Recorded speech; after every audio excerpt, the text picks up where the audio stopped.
So come on out and join us at In Crowd this Thursday. And looking forward to hopefully meeting again some new people. There were some new people last month who had never been out to an In Crowd before. Come on out and join us at In Crowd. Hold on there. And there we go. Awesome. Nothing like reiterating what we're talking about there, right? Anything else you want to add this month, John, before we let you go? Yeah, here's the thing, guys. We're the largest free networking group in the Rockford region. Bring a guest with you. You know, we've all gone through so much in the last 14 months. Let's definitely make, as I call it, In Crowd 2021 2.0. Let's just make it a great time. We only have 2 requirements: bring some business cards and definitely bring a smile. You got it. You got it. Awesome. Awesome. Well, as always, thanks for joining in here today, and continue to please like and share our videos, and we'll be glad to keep people informed as to what's going on with the In Crowd. Definitely. I appreciate it, guys. All righty. Take care, John. Be safe up in Wisconsin. You too, Greg. Thanks. Thanks, Tom. Bye-bye. Hey, In there with the In Crowd again, happening this Thursday, 5:30 until it's done. Usually about 8:30 or a little bit later than that. Yeah, it's a good time, and we sure enjoy getting that back going again. Absolutely. Let's see. Joann is out there, and I'm not sure where she is yet because I haven't seen her face, but she is logged into Zoom, and there she is. I think we had some YouTube issues this morning. We've been on Facebook for a while, but I think we had some YouTube. Yeah, I couldn't find you this morning. All right, so YouTube. Usually on Facebook, you come up. There you go. But here I am. Here you are, and it is another Saturday morning with a big number of the week we're going to get to shortly. Got some SMS info to share and see what you guys have to say about this. Let's see. Whoa, I'm breaking things this week for some reason. I don't know why. Things are not going as planned. It looks like he's in a different studio. Does it? Yeah. He's upstairs instead of downstairs. Tom's in a good place. I'm wearing my mask for your protection. My protection. Oh, thanks. There we go. All right, let's do this. This week's SMS info, real quick question that you can answer when we're all done talking. What foods taste better heated up the next day? Besides meatloaf, chili, and lasagna. I think those are the top 3 on my list. Yeah, lasagna was going to be my choice. Can you think of anything else besides meatloaf, chili, and lasagna that tastes better heated up the next day? All right. And by the way, look at Tom's Googling it. Tom's gonna look it up. No, I'm not. I've got an apple here today, and this is in tribute and memory to Ron Teetsort, who passed away yesterday. Ron always had an apple every morning. He came to work with an apple. I think he normally ate it after his show was done, right after his morning show was done.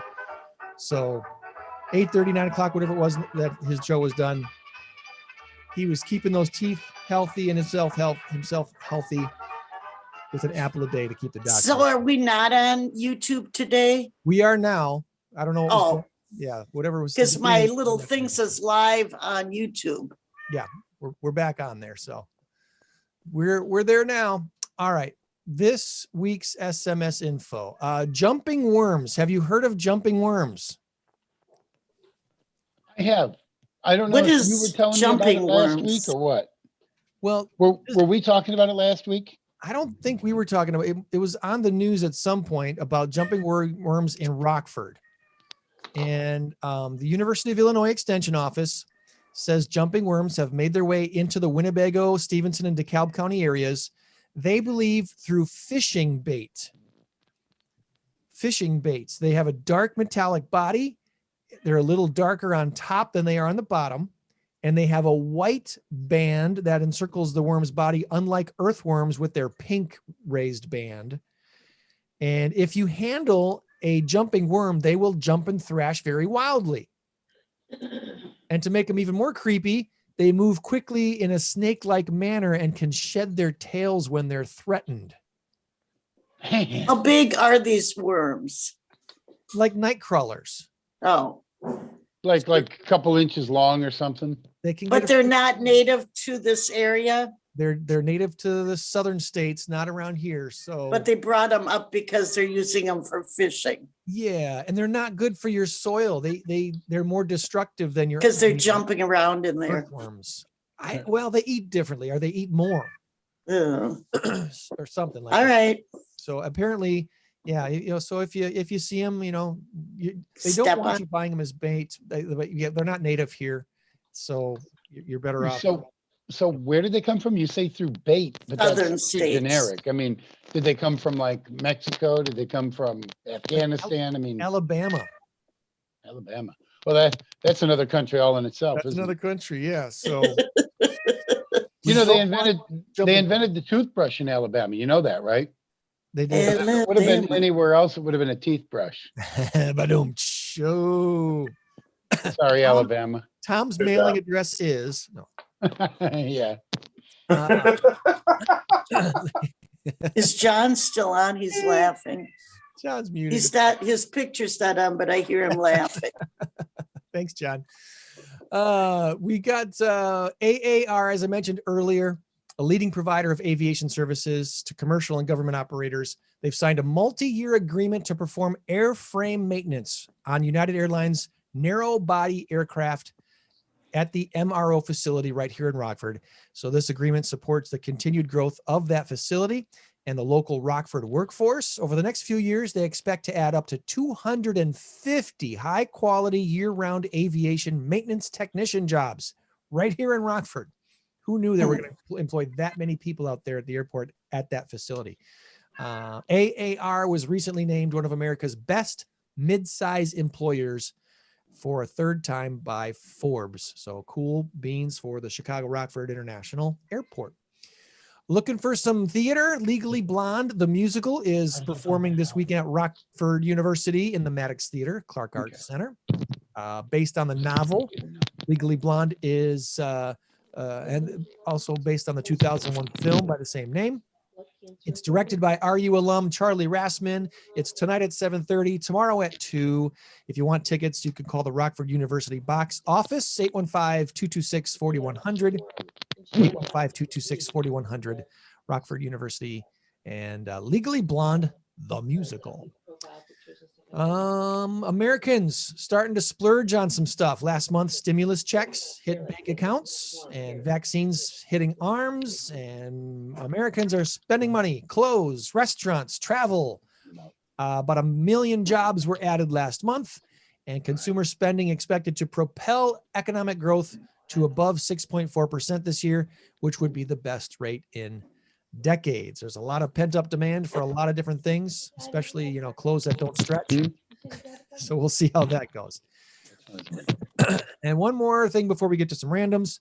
Americans spending an average of 18 full days in their car every year.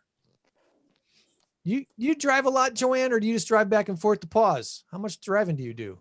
Well, I babysit for my granddaughter 2 days a week, Okay. and she lives in Winnebago.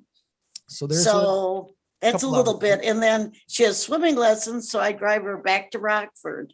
awesome. So I drive enough. Okay. So the average American, 18 full days in their car. Of course, realtors about 108 days every year in their car. And I'm almost exaggerating just a little bit, not much. Not a big surprise. 64% of us consider our car our friend. No, No. I consider my car my closet. I carry like a lot of coats in there, like change of clothes, things like that. An extra purse. Well, yeah, I kind of do the same thing with during the winter. I've always got extra clothes in there. I've got like an extra shirt, sometimes sweatpants, an extra pair of shoes in case I get my feet wet. Just in case you get invited to a party.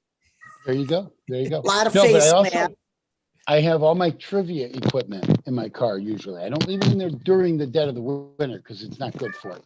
But, you know, I'll leave it in there when I'm doing trivia a couple, 2-3 nights a week or whatever it is. I'll leave my trivia stuff in there so I don't have to haul it in every single night. But I don't consider it my friend.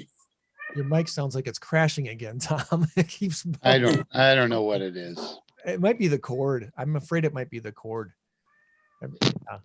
We have one cat that's mewing Yeah, it's her, just trying to thrashing drown around. out Tom by mewing loud. Okay, a third of Americans would rather themselves get a scratch than their car. 15% say they would rather break a bone in their own body than have their car break down. Oh, 21% would rather spend an entire day in jail than have their car get totaled. And 13% would actually break up with their partner before parting with their car. jeez. Well, that's some really bad relationships.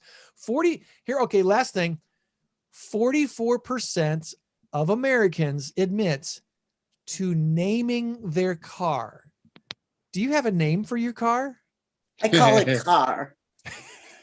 My previous car, white car, I have another white car now. I called it Snowball. Okay. I named my car. I haven't named this one yet. Years ago, I bought a car from a friend because I was in desperate need. I needed wheels that worked. That's all I needed. And I didn't have much money. And I bought this car from a friend and they said, the car's name is the Admiral.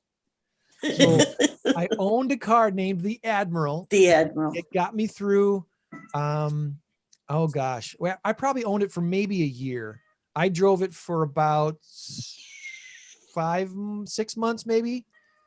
And then my daughter drove it for a little bit. It was a scary car to drive. Was That it is navy a blue? whole discussion about naming inanimate objects. Yeah. You know, like then you might as well name your vacuum cleaner or I don't know. Right. It's kind of strange, but I've got a lot of friends that name This their one's cars. named Fluffy. Well, I think my daughter names her car. I think she's got a name for her car. This one's named, okay, never mind. this Was your could take a car- long time because he's It got a lot could. of teddy bears. I do. Was your car navy blue by chance? No, it was a small wagon. It was a small station wagon. Like an old, I don't even remember. I think was it a Ford? I don't remember. How did it get the nickname of the Admiral? When I was a kid, I called my bike Bluebell. Bluebell. Well, this one, I believe, if I remember right, it was a Ford wagon with like the wood grain paneling on the side, and it had a hood ornament of a fancy car, like a Mercedes. But it was it was just hilarious. That this is the Admiral. Hopefully it does. Well, that's should be named Woody with the wood panel. I know, right? Absolutely. So anyway, if you named your car, put it in the comments and let us know what the name of your car is, and we'll think you're funny. We can laugh about it. In a nice way. All right. So here's your randoms this week. Speaking of names, parents agonize to up to 45 hours over the name of their unborn child. I believe that. I think it takes time more normally to pick a good name for your unborn child. Maybe some people should agonize a few more hours. Yeah.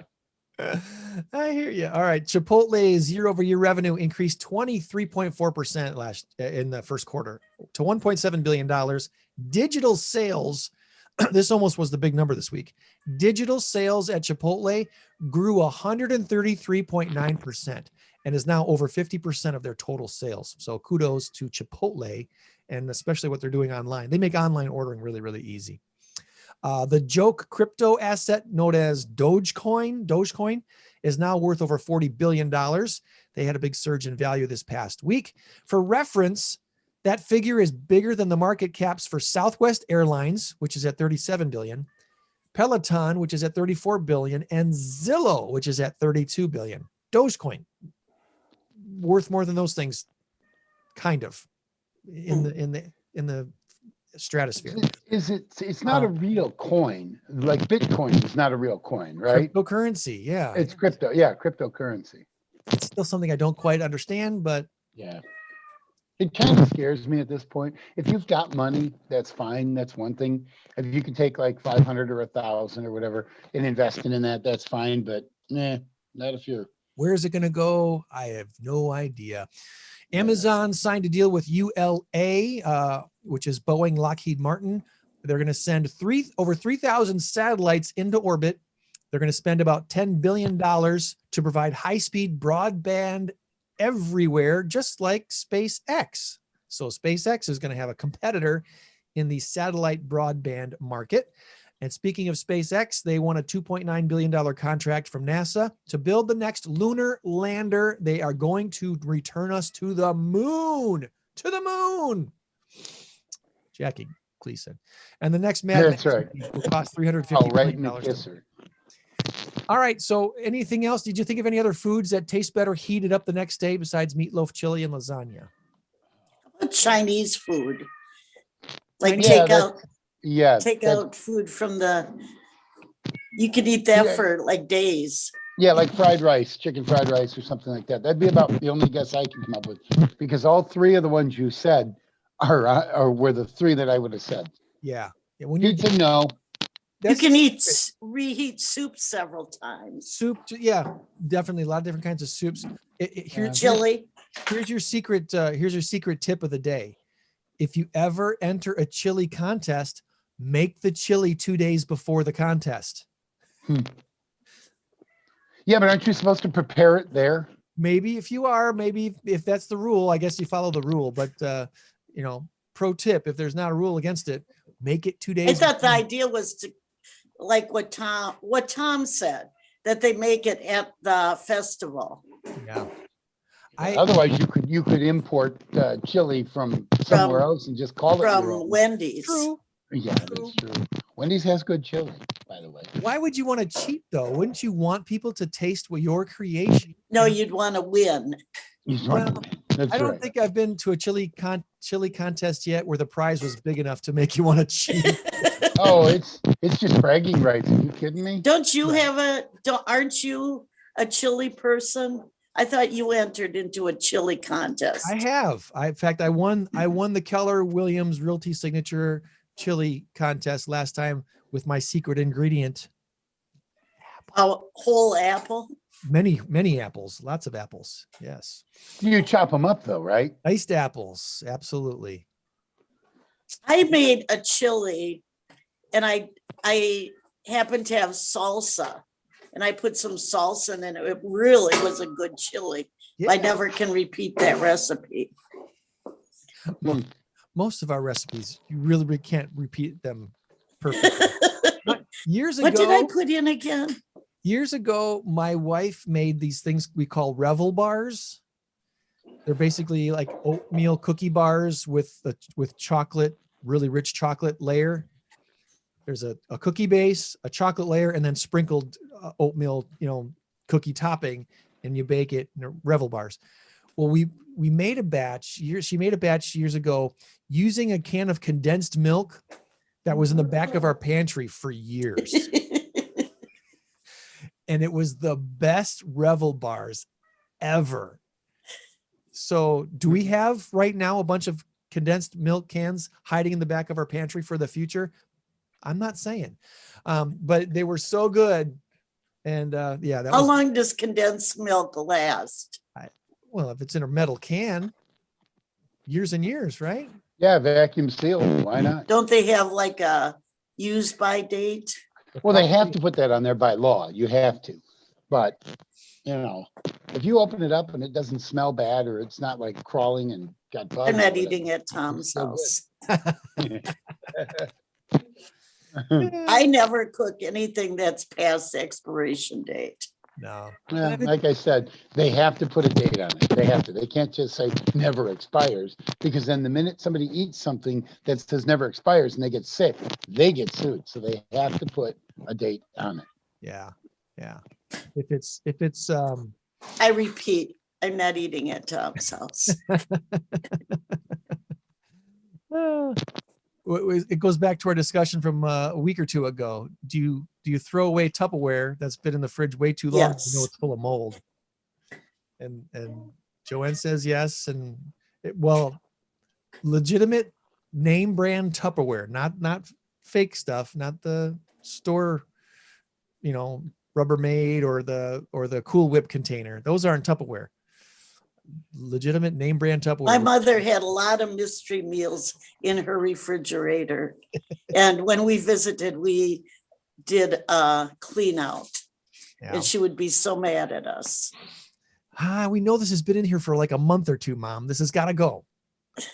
This has got to go. It's done. It's just absolutely done. The rule in our house is a week and a day and throw it away. And do you mark it? That's the problem. We don't mark stuff. So what day did we make this? Yeah, we need to like affix labels or something to things because we forget what day we actually started the thing. But week and a day, throw it away. That's been our thing. All right. So hey, before we get to the big number of the week, do you want to give us a tour, Joann? Do you got any anything new? I can show us. Walk around. There's very few dogs there today. No, there's no dogs, so it's real quiet. No dogs at all. Last week I couldn't even hear you guys. It was so noisy. Yeah. I'm gonna flip this around and now this is the cat, Clyde, that is the cat of the week. And he was a stray for several years and finally tamed up enough to be somebody's pet. Oh. Trying to think. Onyx. I'm gonna flip over here.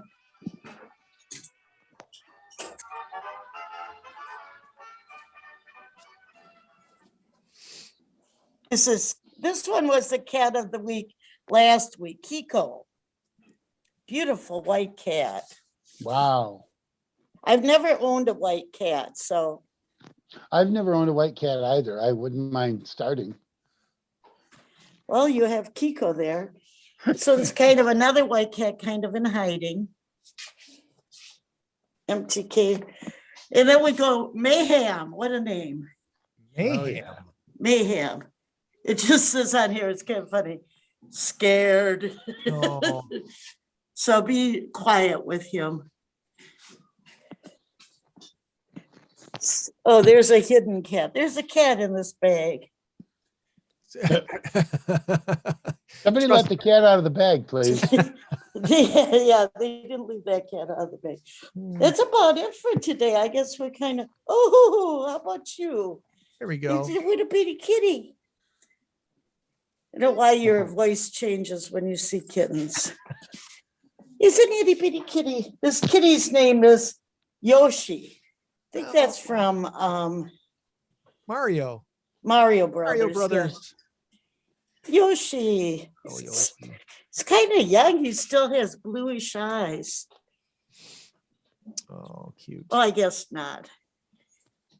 Play with me. Take me out. Love me.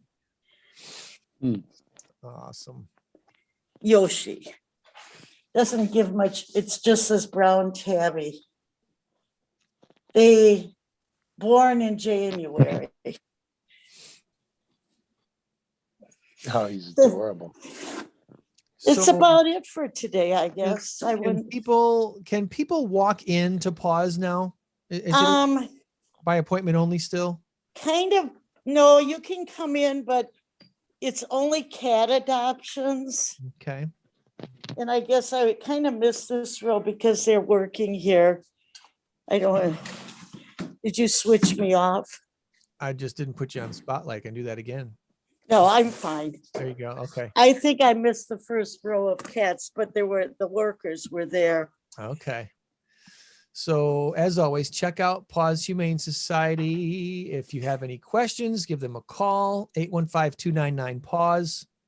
815. And the golf thing is out, so you can find it probably on the website or Facebook page, the application for the golfing, which is June 24th, I think.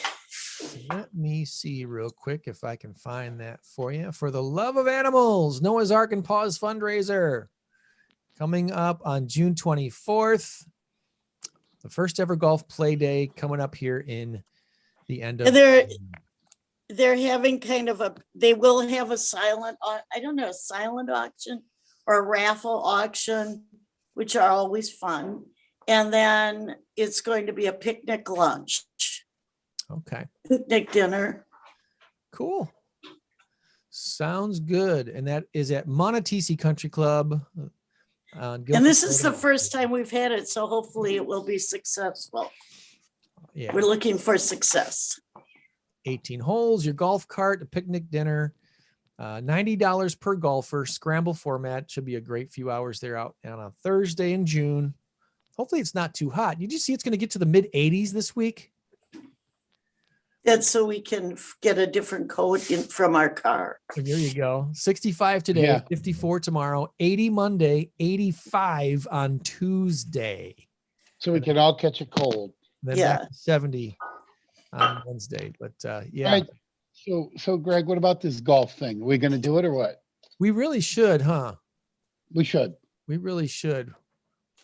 Let's we'll put out one more plea for help. Someone buy us a foursome. Sponsor the show. Oh, they don't. If they want to, they can. But I'll gladly pay the $90. All right. June 24th, Montecito. It's a Thursday. Starts at noon. Should be an awesome afternoon. When is the shot? Is it a shotgun start, as they call it? Yeah, they send everybody out to holes so everyone starts at the same time. That way it goes a lot faster. Oh, yeah, because otherwise it'll take 8 hours. Do they do the best ball? Because I won't get to play much if that's best ball. So it's when it says scramble format, I think that's the same as best ball. Oh, I think so even I could golf then, because I would just pretend to hit the ball and then hit it from where Greg hit it, right? There you go. Normally when you do these things, if there's, big prizes involved, they have a rule where like every golfer in a foursome, you must use their tee shot at least twice during the round. So if you got 4 golfers, each person is going to have to use their tee shot at least twice. So you got to hit at least 2 good tee shots out of 18 holes for your team. But then from there on out, it's the best, the best chip up there, the best, obviously the best putt, whatever gets in the hole. It's fun to play that way because you really got a good chance at getting par every hole or even breaking par on every hole. Yeah, it's a lot. And it's for a good organization. And It is. And then the meal afterwards is always good. So that's the fun part. Yeah. Paws Humane Society, 501c3 nonprofit animal welfare organization with their adoption center at Petco and the facility at 7282 Cherryvale Mall Drive. Yeah, we just reopened Petco. So that could be why we have a few less animals here. There we go. That explains that. Awesome. Okay. Well, let's do our big number of the week. I don't think I have anything left to throw at you, although I do again want to apologize for the beginning of the show not being on YouTube like it normally is. Something was goofy there. Probably my fault. Our big number of the week is 275 million. Right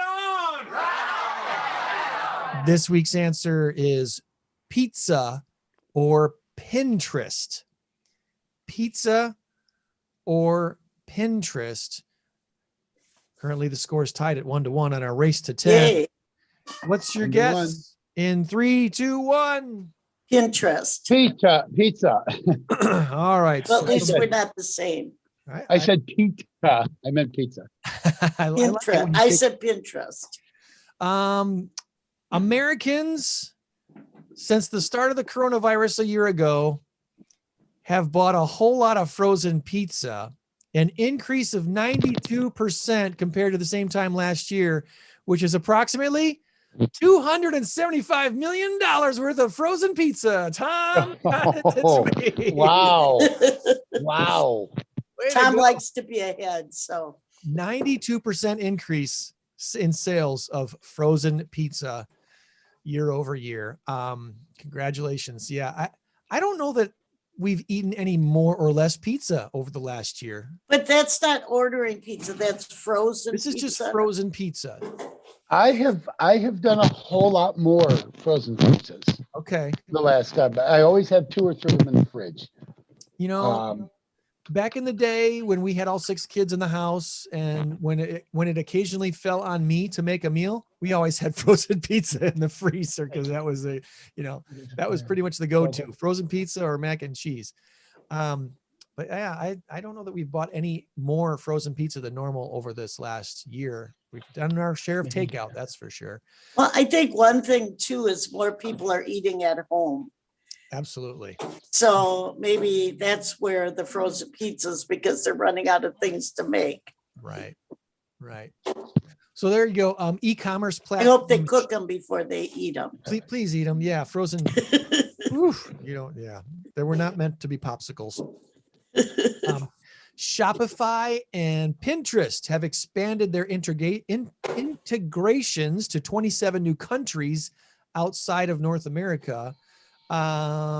This is the latest move to marry social and e-commerce platform Shopify and social network Pinterest, expanding apparently together. And that just seems like a marriage made in heaven. All the Pinterest stuff, to have links to it, to buy the stuff you see there, makes a whole lot of sense. But anywho, that's our show. I'm going to play another Ron Tietzort commercial after the music ends and after we're done with our goodbyes. Anything else you want to add, guys, before we go? I just wanted to say one other thing. I know I talked about this a couple of weeks ago. We have the 50 Days of Fire, which is it's basically a revival at our church. It's been going on for now 17 or 18 days. Still got 3.5, 4 weeks left. It's 50 Days of Fire at Riverside Assembly of God.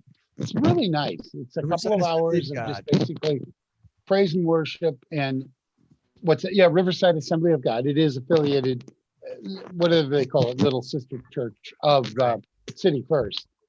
It's really, really good stuff. It's a nice church, good people. If anybody's interested, and you can check out Riverside Assembly of God.org, I think. Anyway, you'll find it. If you just put Riverside Assembly of God, you'll get it.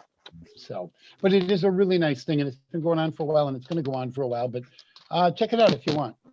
All right. Thanks, Tom. All right.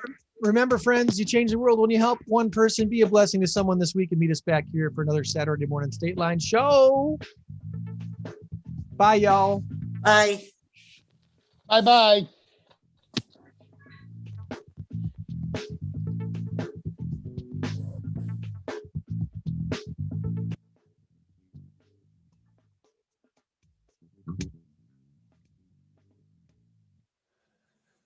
And again, as we mentioned at the beginning of the show, that did not get on the YouTube apparently is a tribute to our late friend Ron Tietzort, who passed away yesterday. Ron Tietzort, who founded WQFL Radio, really, back in 1974. He was hired by Open Bible Church to start the radio ministry. Came here, I believe, from Iowa in 73. Got things 72 or 73.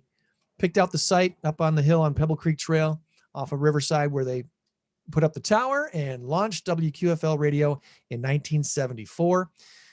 When Open Bible Church split, they sold the station to Rockford First Assembly of God Church, which was in 1979.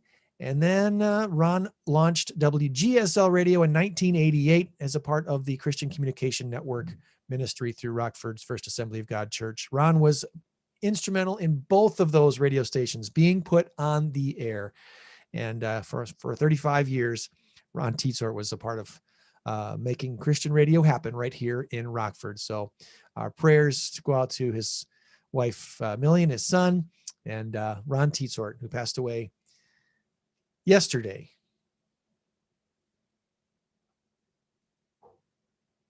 You're invited to a night of gospel singing with a country flavor. Friday, January 10th, 7 p.m. at Rockford First Assembly of God Church. The evening will feature several different gospel performers, including the Assemblymen. Therefore, you know not the day Ron Hartgrove, when you could have walked away. Turned your back to all my sin. also appearing for the first time will be the First Assembly Pastors Quartet and many others. There's a better day a-coming. Fare thee well, fare thee well. There's a better day a-coming. Fare thee well, fare thee well. Join us for a night of gospel singing with a country flavor. Friday, January 10th, 7 p.m. at First Assembly of God Church on the corner of Spring Creek and Mulford Road in Rockford. There'll be no admission charge. A free will offering will be taken. You can find out more by calling 877-8000. That's 877-8000. Radio 91's top 40 songs of 2002.